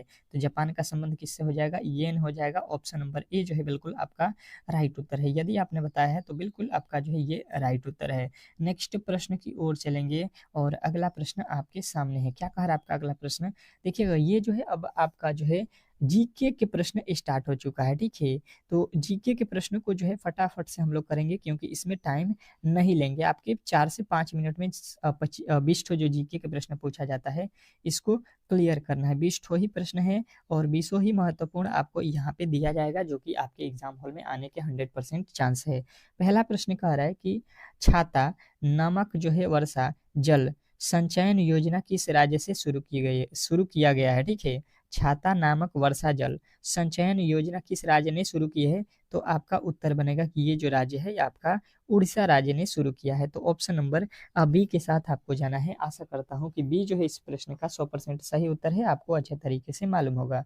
नेक्स्ट प्रश्न देखिएगा आप लोगों के सामने आ चुका है कि संगाई हिरण यानी कि नाचता हुआ हिरण कहाँ पाया जाता है। अब बताइएगा, बहुत इंपॉर्टेंट प्रश्न आपके सामने आ चुका है कि संगाई हिरण यानी कि मतलब नाचता हुआ हिरण जो है हम लोगों को कहाँ पे पाया जाता है, तो आपके उत्तर बनेगा कि ये जो पाया जाता है केबुल ला लामजाओ नेशनल पार्क, ये जो है मणिपुर में है, ठीक है। नेक्स्ट प्रश्न देखिएगा आप लोगों के सामने आ चुका है। कह रहा है कि पुण्यकोटि तद्दू योजना को जो है शुरू करने वाला भारत का पहला राज्य कौन सा बना है। पुण्यकोटि तद्दू योजना को शुरू करने वाला भारत का पहला राज्य कौन सा बन गया है, तो आपके उत्तर बनेगा यहाँ पे Karnataka. Option number C. Option number C यदि आपने बताया है तो बिल्कुल इस प्रश्न का राइट उत्तर है। नेक्स्ट प्रश्न कह रहा है यहाँ पे कि संविधान के किस अनुच्छेद में लोकसभा में अनुसूचित जाति और जो है जनजाति के लिए आरक्षण के बारे में बताया गया है। बताइएगा यहाँ पे कि संविधान के किस अनुच्छेद में लोकसभा में अनुसूचित जाति और जनजाति के आरक्षण के बारे में बताया गया है, तो आपका राइट उत्तर यहाँ पे क्या बनेगा, तो आप कहिएगा ये जो है अनुच्छेद 330 में बताया गया है। ऑप्शन नंबर आपका सी जो है इस प्रश्न का राइट उत्तर है। अगला प्रश्न कह रहा है कि जो है 1970 में भारत का जो है पहला राष्ट्रीय उद्यान हैली राष्ट्रीय उद्यान का जो है नाम बदलकर क्या कर दिया गया। तो देखिए आपको यहाँ से ये भी याद होना चाहिए कि भारत का पहला राष्ट्रीय उद्यान क्या है, तो ये तो सभी लोग बताएंगे जिम कार्बेट, तो इसका पहले नाम आपको यानी कि याद रखना है, ये क्या होता है हैली राष्ट्रीय उद्यान था, ठीक है, इसी को बदलकर क्या रखा गया जिम कार्बेट। तो आप इससे भी आप लोग थोड़े से लॉजिक पकड़ सकते थे। नेक्स्ट प्रश्न कह रहा है कि राजघाट किसका जो है समाधि स्थल है। राजघाट किसका जो है समाधि स्थल है, ये आपको बताना है, बताने की कोशिश करेंगे सभी लोग, तो सबका उत्तर आएगा कि राजघाट जो है ये महात्मा गांधी का जो है समाधि स्थल है। ऑप्शन नंबर ए के साथ आपको जाना था। नेक्स्ट प्रश्न देखिएगा आप लोगों के सामने आ चुका है। क्या कह रहा है आपका अगला प्रश्न कि चेराव बांस नृत्य किस राज्य का जो है लोक नृत्य है। क्या बोला गया है, चेराव बांस लोक नृत्य किस राज्य का जो है लोक नृत्य है, तो आपका राइट उत्तर बनेगा मिजोरम का, ठीक है। नेक्स्ट प्रश्न देखिएगा आप लोगों के सामने आ चुका है कि अमेरिका के प्रथम राष्ट्रपति कौन थे। अमेरिका के प्रथम राष्ट्रपति कौन थे बताइएगा। अब जो है बताने की कोशिश करेंगे 8वें प्रश्न का राइट उत्तर क्या होने वाला है। तो ये आपको याद रखना है, जॉर्ज वाशिंगटन, ठीक है, जिनके नाम पे वाशिंगटन जो है उसकी राजधानी जो है इन्हीं के नाम पे रखा गया, ठीक है। नेक्स्ट प्रश्न देखिएगा आप लोगों के सामने आ चुका है, क्या कह रहा है यहाँ पे कि जो है 2023 में वर्ल्ड लाइन इंडिया द्वारा जारी रिपोर्ट के अनुसार भारत में डिजिटल तरीके से लेन देन करने वाले शहरों की सूची में कौन सा शहर जो है शीर्ष स्थान पे है। मतलब भारत में जो है लेन देन ऑनलाइनिंग जो काम होता है उसमें जो है सबसे शीर्ष पे कौन है, तो आपका उत्तर आएगा बेंगलोर है, ठीक है। नेक्स्ट प्रश्न, अगला प्रश्न देखिए, कह रहा है कि नागा अर्जुन बांध आंध्र प्रदेश में जो है ये किस नदी पर स्थित है। नागा अर्जुन बांध किस नदी पे स्थित है, तो आपके उत्तर बनेगा यहाँ पे कृष्ण नदी पे स्थित है। नेक्स्ट प्रश्न देखिएगा आप लोगों के सामने आ चुका है, किस शहर को भारत का जो है मिनी स्विट्जरलैंड के नाम से जाना जाता है। मिनी स्विट्जरलैंड के नाम से किस शहर को जाना जाता है, ये जो है आपको याद रखना है, खिजियार हिमाचल प्रदेश में है, ठीक है। नेक्स्ट प्रश्न, अगला प्रश्न कह रहा है कि एकता स्थल किनका जो है समाधि स्थल है। एकता स्थल किनका जो है समाधि स्थल है, तो आपका राइट उत्तर आएगा यानी जैल सिंह का, ठीक है, ज्ञानी जैन सिंह का। नेक्स्ट प्रश्न कह रहा है कि संविधान के किस अनुच्छेद में विधानसभा में अनुसूचित जाति और जो है जनजातियों के लिए आरक्षण के बारे में बताया गया है। कौन सा अनुच्छेद है जिसमें जो है अनुसूची जनजाति और जनजाति के बारे में बताया गया है, तो आपको अच्छे तरीके से याद होगा कि ये किसके बारे में किस आर्टिकल में है, तो 332 में ये बताया गया है। नेक्स्ट प्रश्न देखिएगा आप लोगों के सामने आ चुका है कि भारतीय सिविल सेवा की परीक्षा भारत में ही हो ऐसी मांग जो है कांग्रेस के किस अधिवेशन में की गई थी, तो ये जो है कौन सा अधिवेशन था, द्वितीय अधिवेशन 1886 में, ठीक है। कांग्रेस के द्वितीय अधिवेशन 1886 आपको याद रखना है। अगला प्रश्न कह रहा है कि महात्मा गांधी ग्रामीण जो है औद्योगिक पार्क योजना किस राज्य सरकार ने शुरू की है। महात्मा गांधी ग्रामीण औद्योगिक पार्क योजना किस राज्य सरकार ने शुरू की है, तो आपके राइट उत्तर बनेगा ये जो है छत्तीसगढ़ राज्य ने शुरू किया है। नेक्स्ट प्रश्न देखिएगा, कह रहा है कि स्वदेशी आंदोलन का संबंध किससे संबंधित है। स्वदेशी आंदोलन का संबंध किससे है, ये आपको बताना है, बताने की कोशिश करेंगे सभी लोग। तो ये जो है 1905 में बंगाल के विभाजन से संबंधित है, 1905 बंगाल विभाजन से संबंधित है। नेक्स्ट प्रश्न कह रहा है कि उज्बेकिस्तान देश की जो है मुद्रा का नाम क्या है, क्या बताना है, उज्बेकिस्तान। तो यहाँ की मुद्रा जो है ये सुम है, ठीक है, सुम जो है आपको याद रखना है। अगला प्रश्न कह रहा है कि संविधान के किस अनुच्छेद में अनुसूचित जातियां यानी एससी के बारे में बताया गया है, तो ये कौन से आर्टिकल में बताया गया है, तो याद रखना है आर्टिकल 341 में बताया गया है। नेक्स्ट प्रश्न देखिएगा आप लोगों के सामने आ चुका है कि भारतीय राष्ट्रीय कांग्रेस के किस अधिवेशन में भारत छोड़ो आंदोलन का जो है प्रस्ताव पारित किया गया था।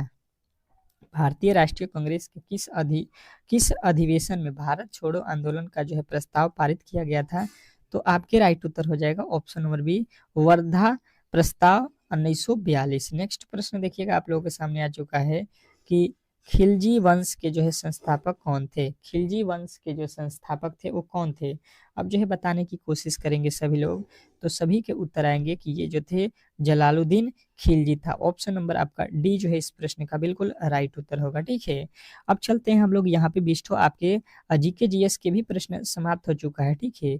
तो आप इसके बाद जो है अंतिम जो है आपका बचा हुआ सब्जेक्ट है वो मैथ है, तो मैथ को यहाँ पे देख लेते हैं क्योंकि मैथ बहुत इंपॉर्टेंट है, 25 प्रश्न आपके एग्जाम हॉल में पूछे जाएंगे। तो चलिएगा मैथ के पहले प्रश्न की ओर चलते हैं और पहला प्रश्न आपके सामने देखते हैं।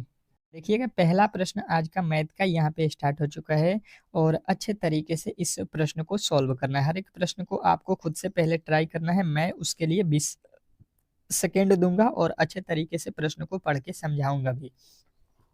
पहला आज का प्रश्न कह रहा है कि एक टीवी जो है 42,000 रुपये में खरीद कर 49,140 रुपया में बेच दिया गया, तो लाभ प्रतिशत क्या होगा ये आपको बताना है।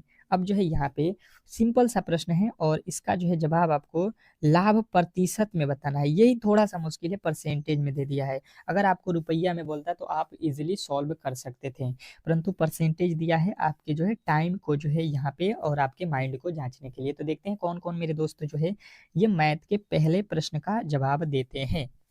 चलिएगा, टाइम जो है स्टार्ट हो चुका है और आपके पास समय भी बहुत कम है, तो कोशिश कीजिए कि हर एक प्रश्न का उत्तर आप लोग खुद से दें।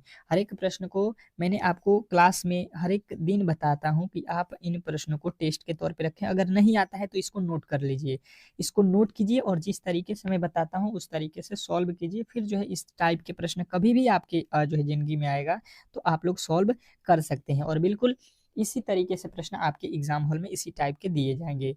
तो बोला क्या गया है कि एक टीवी है, उसको 42,000 में हम लोगों ने कीना है, 49,000 क्या लिखा है, 49,140 रुपया में ये क्या किया गया है, तो बेच दिया गया है। तो अब क्या करेंगे यहाँ पे, इसमें से कीने कितने में है इसको हम लोग माइनस कर लेते हैं, ठीक है। तो कीने हैं हम लोग यहाँ पे देखिए 0, 4, 1 और यहाँ पे 7, यानी कि देखिए हमने 42,000 में कीना और 49,000 में बेच दिया था 49,000, तो हमको क्या हुआ था यहाँ पे लाभ। और कोई पूछेगा कि लाभ कितने का हुआ, तो देखिए लाभ जो है 7,140 रुपये का लाभ हुआ है, ठीक है। ये लेकिन रुपया में हमें याद है, ये जो है प्रतिशत लाभ में बताना है। ये कौन सा है, केवल लाभ हम लोगों को यहाँ पे निकाला गया है। अब जो है लाभ प्रतिशत निकालना है तो इसके लिए देखिए हमें कितने रुपये के लाभ हुआ है, तो 7,140 रुपये का कितने पे लाभ हुआ है, तो देखिए हमारे पास कितने रुपया था, कितने में किने हैं, क्रय मूल्य पर लाभ होता है तो 42,000 और परसेंटेज निकालने के लिए गुणा 100 से कर देंगे, ठीक है। 100 से गुणा करेंगे तो ये 2 जीरो से ये 2 जीरो कट जाएगा, ये एक जीरो बचा हुआ है, इससे ये भी कट गया, यानी तीनों ही जीरो इसके कट गए हैं। अब क्या है, 42 और 700 कितना है, 714 है। तो ये 7 के पहाड़े में 7 छक्का 42, ये 7 के पहाड़े में 7 एकम 7 और 7 दूना 14, ये 6 के पहाड़े में फिर से कट जाएगा कितना, 6 कम 6 और यहाँ पे हो गया 4, 6 सत्ते 42। देखिएगा कितने परसेंट का लाभ हुआ है, तो आप कहिएगा, बिल्कुल आपका राइट उत्तर जो बन रहा है वो 17% बन रहा है। तो यही आपका जो है उत्तर होगा ऑप्शन नंबर बी। और आशा करता हूँ कि ये एक सिंपल सा प्रश्न आप लोग कह सकते हैं और आपने इस प्रश्न को अच्छे तरीके से सॉल्व भी कर लिया होगा। जिन्होंने भी नहीं किया है तो अच्छे तरीके से आप समझ गए होंगे कि पहले लाभ निकालना है, रुपया में कितने का लाभ हुआ है, और उसी को जो है आपको परसेंटेज में निकाल देना है, बस आपका सिंपल सा प्रश्न सॉल्व हो जाएगा। नेक्स्ट प्रश्न देखिएगा आप लोगों के सामने आ चुका है। क्या कह रहा है आपका अगला प्रश्न कि जो है 2 वर्ष पहले एक परिवार के 8 सदस्यों की औसत आयु 20 वर्ष थी। यदि अब एक बच्चा पैदा होने पर भी औसत आयु वही है, तो बच्चे की आयु कितनी होगी, ये आपको बताना है। बहुत बहुत इंपॉर्टेंट प्रश्न है, वीवीआई कर लीजिएगा। और इसको जो है आपको जो है 10 सेकंड तो नहीं 20 सेकंड यहाँ पे आपको मिलेंगे, परंतु 10 सेकंड में भी सॉल्व हो जाएगा। यदि आपकी कैलकुलेशन फास्ट है तो आप इसको सॉल्व कर सकते हैं। चलिएगा बताने की कोशिश करेंगे, बहुत वीवीआई प्रश्न है। इस प्रश्न का सही उत्तर क्या होने वाला है, बताने की कोशिश करेंगे सभी लोग। देखिए प्रश्न में बोला क्या गया है, पहले उसको देख लेते हैं। 2 वर्ष पहले की बात है, एक परिवार के 8 सदस्यों की जो है औसत आयु 20 वर्ष थी। अच्छा जी, अगर हम देखेंगे तो यहाँ पे जो है औसत आयु 20 थी, तो अगर 8 सदस्य हैं और इनकी औसत आयु 20 है, तो 20 से गुणा करेंगे तो टोटल इनका योग कितना हो जाएगा, 160 हो जाएगा, ठीक है। अब क्या बोल रहा है कि 2 वर्ष पहले की ये बात है, 2 वर्ष पहले की ये बात थी कि इतना थी। अब 2 वर्ष बाद जो है अब बात ये हो रहा है कि यदि अब जो है एक बच्चा पैदा हो गया, 2 साल बाद जो है एक बच्चा पैदा हो गया, तो यहाँ पे कितने हो जाएंगे लोग, 9 हो जाएंगे। और इनका औसत बोल रहा है कि उतना ही है, उतना ही मतलब औसत पहले कितना था 20, अभी भी 20 है, तो ये अगर हम जोड़ देंगे गुणा कर देंगे तो इस समय औसत कितना हो जाएगा, 9 दूना का 18 हो जाएगा, ठीक है। 9 दूना का 18 हो गया, तो कह रहा है कि बच्चे की आयु कितनी होगी, ये आपको बताना है। बच्चे की आयु जो है इस समय कितनी है, ये आपको जो है यहाँ पे बताना है। तो अब देखिएगा यहाँ पे समझने की कोशिश करेंगे, ये कब का है, ये 2 वर्ष पहले का है, और ये कब का है, आज का है। तो आज इनका औसत जो है 140 है, 2 वर्ष पहले इनका जो है टोटल लोगों का जो है कितना था, जो है 60, लेकिन देखिए 2 वर्ष पहले बोला गया है, तो 2 वर्ष पहले में हमको यहाँ पे आज का निकालना है। तो कितने लोग हैं यहाँ पे? 8 लोग हैं। तो 2 साल पहले उनका जो है कोई भी, अगर आज मैं 20 साल का हूँ तो 2 साल पहले कितना साल का होगा? 18 का। मतलब यहाँ पे 2 साल मेरे में भी ऐड होगा, सभी में 2-2 साल ऐड होगा, 8वां आदमी में। तो 8 दूना का यहाँ पे गुणा कर लीजिए, 16 हो जाएगा। यानी कि 160 और जो है 16, ये कितना हो जाएगा? 100 जो है हो जाएगा 76। और इस समय जितना हो रहा है कितना? 180। और उस उन सभी का उस आज का जो है हम औसत निकालेंगे तो 176 हो रहा है। तो ये 9 आदमी का हो रहा है, ये भी 9 आदमी का है, ये आज का है। ये पहले 2 साल का पहले का था, लेकिन जब ये 176 मैंने किया तो ये आज का हो गया। तो 176, 180 में से 176 घटा देंगे तो वो बच्चा जो है कितने साल का हो जाएगा? 4 वर्ष का हो जाएगा। ठीक है। ये 8 दूना का 16 क्यों किया? कि ये 8 सदस्य थे और 2 साल पहले के एज का बात किया था, अब 2 साल बाद की बात है, तो 8 में 2 से गुणा कर देंगे 2 साल के लिए। ठीक है। नेक्स्ट प्रश्न देखिए। अगला प्रश्न कह रहा है कि एक्स की एक परीक्षा में उत्तीर्ण होने के लिए 40% अंक चाहिए और वह जो है 178 अंक प्राप्त करता है, 22 अंकों से अनुत्तीर्ण हो जाता है, तो कुल पूर्णांकों की संख्या जो है यहाँ पे आपको बताना है कि टोटल उस परीक्षा में कितने मार्क के जो है पेपर हुआ है। ठीक है। अब बताइएगा इस प्रश्न का सही जो उत्तर होने वाला है वो क्या होने वाला है। मैंने इस टाइप के प्रश्न आपको बेहतर तरीके से पढ़ाया भी है। पास वाला जो है, उत्तीर्ण वाला, अनुत्तीर्ण वाला, तो गलती की गुंजाइश तो नहीं होना चाहिए, गलती की गुंजाइश किसी भी तरीके से नहीं होना चाहिए। तो देखिए इसको किस तरीके से सॉल्व करते हैं। एक्स एक व्यक्ति है, ये पास होना चाहता है। ठीक है। एक्स को हटा दीजिए, ये व्यक्ति है, कोई भी हो, पास होना चाहता है। ठीक है। तो पास होने के लिए इसको परसेंटेज में कितना परसेंट चाहिए? 40। अगर 40% नंबर आएगा तो ये पास होगा, परंतु नंबर में ये जो है कितना नंबर लाया है? 178, इसी के बराबर होगा पास जितना होना है, परंतु ये फेल हो गया। कितने अंकों से? 22। अगर इसको 22 अंक और मिले होते तो ये पास होता, और पास होता तो कितने परसेंट होते इसके नंबर? 40%। और यहाँ पे नंबर में कितने होते? तो देखिए 178 तो इसने प्राप्त किया है, परंतु 22 अंकों से फेल हो गया है, तो ये 22 इसको दे दिया जाए और 178 पहले इसके आए थे, तो ये पास हो जाएगा। पास होगा तो मतलब टोटल परसेंटेज कितना हो जाएगा इसका? 40% आ जाएगा, तभी तो पास होगा। ये जोड़ दीजिए, कितना हो जाएगा? ये हो जाएगा 200। यहाँ से 40 के पहाड़े में काटेंगे तो 1% का जब वैल्यू निकालेंगे तो ये हो जाएगा 40 बचे यहाँ पे 200। अब देखिए टोटल जो परसेंटेज होता है, यहाँ पे 40% निकाले हैं, तो कोई भी परीक्षा होता है उसमें टोटल परसेंटेज होता है आपका 100, या कोई भी वैल्यू होता है परसेंटेज में हमेशा 100 ही होता है। तो इसमें अब 100 से गुणा करेंगे, क्योंकि टोटल वैल्यू पूछा है, टोटल जो है परीक्षा का पूर्णांक कितना है, तो टोटल परसेंटेज से गुणा कर देंगे तो ये हो जाएगा आपका टोटल जो पूर्णांक उसका है, ये हो जाएगा आपका 500। यानी कि आपको बताना है कि टोटल जो परीक्षा हुआ है उसका वो 500 जो है नंबरों का हुआ है। ठीक है। तो अब चलते हैं अगले प्रश्न की ओर, और अगला प्रश्न आपको बेहतर तरीके से समझना है और बताने की कोशिश करना है। क्या कह रहा है आपका अगला प्रश्न? किसी संख्या का 25% उसके 30% से 15 कम है तो संख्या ज्ञात कीजिए। अब मुझे नहीं लगता है कि ये प्रश्न कोई भी ऐसा होगा जो गलती करने वाला है। ये तो 10 सेकेंड में बनेगा, ये 10 सेकेंड से अधिक का प्रश्न नहीं है। जो भी मेरे दोस्त पहले से क्लास किए हैं उनके लिए 10 सेकेंड में ये प्रश्न बन गया होगा। अगर आप भी चाहते हैं कि इस तरीके के प्रश्नों को आप सॉल्व करें तो डेली ही क्लास को ज्वाइन कीजिए। और जिन्होंने भी मेरे दोस्त इतने मेहनत को जो है अगर आपने लाइक नहीं किया है तो देखिए, अगर आप हमें मोटिवेट नहीं कीजिएगा तो इस तरीके के क्लास बनाने में मुश्किल होगा। जितना लाइक कीजिएगा उतने ही जो है हमें लगेगा कि हाँ आप लोग मेरे क्लास को समझ रहे हैं, अच्छा लग रहा है आपको, तो हम इस तरीके के क्लास और भी आपको प्रोवाइड करते रहेंगे। ठीक है। क्योंकि ये फ्री में हो रहा है। ठीक है। और फ्री के जो है वैल्यू आप लोग कम देते हैं। ठीक है। वही अगर पेड कोर्सेज होते, अगर आपने किना होता तो ये आपको जो है लाइक भी अच्छा लगता और ये वीडियो भी आपको अच्छे लगते और डेली आप क्लास भी करते। फ्री में जो है तो आप लोग इसको मजाक में लेंगे, तो मजाक में जो भी लेगा वो अपना समझेगा। ठीक है। अब देखिए बोला क्या गया है, कोई संख्या है हमको नहीं मालूम है, तो मान लेते हैं संख्या x हो गया, और इसका 25% निकालना है तो 25 बटा कितना करेंगे? 100 कर देंगे। ठीक है। 25 बटा 100 हो गया। अब इसके आगे क्या कह रहा है ये देख लीजिए। ये कह रहा है कि ये जो है उसके जो है 30%, वही जो संख्या है उसका अगर 30% अगर हम निकाल देते हैं। ठीक है। 30% अगर निकालते हैं तो 15 कम हो जाएगा। ये कितना कम हो जाएगा? ये 15 कम हो जाएगा। ये 25% से जो 30 है ये कितना कम होगा? 15। तो देखिए यहाँ पे अगर हम इसको सॉल्व करते हैं तो क्या हो जाएगा? यहाँ से अगर देखते हैं तो ये हो जाएगा 25x/100 माइनस, इसको इधर लाएंगे तो इधर भी गुणा कर दीजिए x में, और 30 से गुणा करेंगे तो ये हो जाएगा 30x बट्टा का जो है 100 हो जाएगा, बराबर में बचेगा माइनस का 15। ठीक है, इधर बचेगा -15। इसका लघुत्तम निकालेंगे तो कितना होगा, लघुत्तम 100 हो जाएगा। तो ये हो जाएगा 25x माइनस का 30x बराबर जो है -15।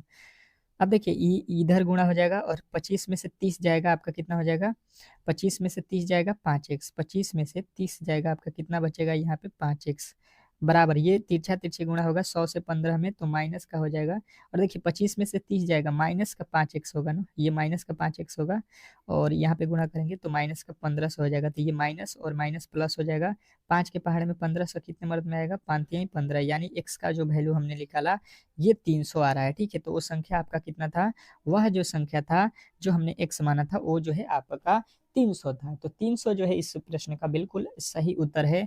आशा करता हूँ कि ये प्रश्न भी आपको बेहतर तरीके से समझ में आ गया होगा। नेक्स्ट प्रश्न देखिएगा और अगला प्रश्न आपके सामने है। क्या कह रहा है कि दो संख्याओं का योग 37 और गुणनफल जो है 330 है, तो इन संख्याओं का अंतर ज्ञात करिए। अब ये मजेदार प्रश्न है और इसका उत्तर देखते हैं कौन कौन बता देता है। 20 सेकंड के समय दूंगा क्योंकि आपको ऐसे प्रश्न जो है थोड़े से लॉजिकली होते हैं तो आपको थोड़े से टाइम भी चाहिए। तो अब देखिए आप मेरे साथ ही सॉल्व कीजिए। दो संख्याओं का अंतर मान लेते हैं, पहली संख्या x और दूसरी संख्या y, तो इसको घटाएंगे तो कितना आना चाहिए, 37 आना चाहिए। 37 हो गया और इन दोनों संख्याओं का गुणनफल करेंगे यानी कि गुणा कर देते हैं x और y, तो वैल्यू कितना आना चाहिए, 330 आना चाहिए। 330 आ रहा है। तो इन संख्याओं का अंतर योग दिया है तो योग यहाँ पे रखिए। अब इन संख्याओं का अंतर पूछा है तो ये अंतर हमको निकालना है। अब इसको क्या करेंगे, ये समीकरण फर्स्ट हो जाएगा और ये सेकेंड हो गया। ठीक है, यहाँ से क्या कीजिए, x का वैल्यू निकाल लीजिए या y का। x का निकालेंगे तो 330 बट्टा हो जाएगा y। ठीक है, अब यही जो है यहाँ पे x के स्थान पे रख देंगे हम लोग, 330 बट्टा y, 330 बट्टा y, यहाँ पे क्या हो जाएगा 330 बट्टा y प्लस के y और बराबर में कितना था, 37 था, तो 37 रखेंगे। बस इसी को सॉल्व करेंगे, लघुत्तम निकालेंगे, y हो जाएगा 330 हो जाएगा प्लस का y² हो जाएगा बराबर में कितना आ जाएगा, 37। अब ये तिरछा तिरछे इधर गुणा हो जाएगा तो आपका क्या बनेगा, 330 प्लस का y² और बराबर में 37y। अब इसको जो है सॉल्व कर लीजिए। अब इसी को सॉल्व कर लीजिए, ये जो है y² था इधर प्लस का 330 था और उधर था माइनस प्लस का 37, तो इधर आएगा तो माइनस का 37y, माइनस का 37 लिखना है क्योंकि उधर तो प्लस में था तो यहाँ पे माइनस में हो जाएगा। ये जो है आपका कौन किस में होगा, माइनस में होगा। ठीक है, तो बस अब इसी को जो है ऐसा कीजिए, एक 330 को कि 37 में टूट जाए, तो 330 को यहाँ पे फैक्टर कीजिए, किससे कटेगा, ये 11 से, 11 11 3 33 30 हो गया। फिर किससे कटेगा, ये 2 से काटेंगे 15 हो जाएगा। ठीक है, फिर 3 से काटेंगे 5 हो जाएगा। अब देखिए 11 दूना 22, 3 5 15, 15 22 हो जाएगा आपका, बिल्कुल यहाँ पे मिलेगा कितना, तो ये हो जाएगा आपका y² माइनस का 15y और माइनस का कितना हो रहा है 12y और प्लस का जो है 330 हो रहा है बराबर 0। तो यहाँ से y का वैल्यू निकालेंगे तो ये हो जाएगा y माइनस 15 और माइनस का 12 कॉमन करेंगे तो y माइनस ये हो जाएगा 15, यानी कि एक बार y का वैल्यू यहाँ से निकालेंगे इसके बराबर में 0 करके तो 12 और एक आ रहा है 15, y का वैल्यू 12 और 15 आ रहा है। ठीक है, मतलब 12 और 15, 12 और 15 आ रहा है। ठीक है, तो एक बार अगर y का वैल्यू 12 हम रखेंगे तो यहाँ पे बोला गया है पहला समीकरण कि x प्लस वाई बराबर कितना बताया है, 37 बताया है। ठीक है, तो यहाँ पे अगर देखेंगे तो y का वैल्यू कितना आया था 12 और 15, अगर 12 यहाँ पे रखते हैं तो इधर आएगा 12 माइनस में हो जाएगा तो ये हो जाएगा आपका कितना घट के, ये आपका घटेगा तो कितना आ जाएगा, ये आपका आ जाएगा 25। ठीक है, x का वैल्यू 25 आ जाएगा, मतलब x का वैल्यू 25 होगा, x का वैल्यू 25 और y का वैल्यू 12 था, तो इसमें घटा दीजिए। इसमें से आप घटाएंगे तो अंतर कितने का आएगा, 13 का आएगा। और देखिए 13 यहाँ पे बिल्कुल नहीं दिया गया है तो हम लोग लिखेंगे ऑप्शन नंबर डी के साथ जाएंगे कि ज्ञात नहीं किया जा सकता है। ठीक है, तो बिल्कुल आपका राइट उत्तर यहाँ पे मिल गया है। आशा करता हूँ कि आज के जो प्रश्न थे आपके बिल्कुल समझ में आ गया होगा। अगर आप लोग इसी तरीके का क्लास डेली करना चाहते हैं तो प्लीज़ चैनल को सब्सक्राइब कीजिए, वीडियो को लाइक कीजिए। मिलते हैं नेक्स्ट वीडियो में, तब तक के लिए।